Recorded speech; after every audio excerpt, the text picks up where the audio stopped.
We're doing a step-by-step jersey with a little bit of twist at the end. Surprise for you guys. So I got a few of my favorite jerseys. Of course, I got the GOAT over here, Michael Jordan, in this little mini adorable jersey that the Bulls used to have. We'll use that a lot for a step-by-step. Since it is March Madness, I had to throw out one of my favorite college jerseys that I have, Michigan Wolverines on there. And then I got a Giannis one that somehow fits his name all the way across. Definitely comes out on the sides and then kind of does a rectangle kind of shape. So that's what I'm gonna start with. Notches, one over here, and then one over here. We'll kind of loop in and then out a little bit further. Same thing over here. Try to get it about even. And then it'll go down and over, and then all the way up. Has some kind of imperfections on the side, that's okay. For the neck, there's a couple of different ways to do it. Some of the sleeves are a little bit thinner, some are a little bit wider, but for the most part, they kind of go down and then back up.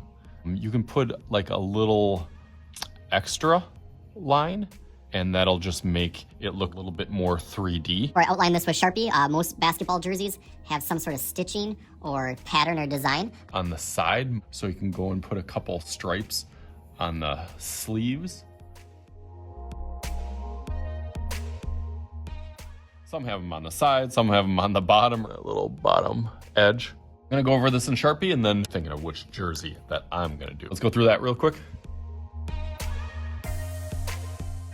Looks good on there. Now, when you're doing your letters and numbers, block letters for the most part, lettering is that kind of block style. It's a little bit thicker, so I find it easier to just kind of sketch out first. Sometimes I even do a line down the middle, so I know that it's going to be like symmetrical. From one side to the other. If I did my Bucks jersey, Bucks logo is kind of right directly in the middle, but that kind of splits the 3 and the 4, and depending on how many letters, like you can even do like a little arch to make it a little bit easier for you to follow some of those guidelines. But that's kind of what I was doing when I was practicing my Bulls jersey. Kind of split it down here, and you can see that, you know, play with those numbers and letters to make sure that they fit on the inside. Most of them have some sort of logo on one side. Those little extra details and paying attention, all that stuff will make it look a little bit more realistic. Get a little secret surprise for you. So let's make a little magic happen with my jersey.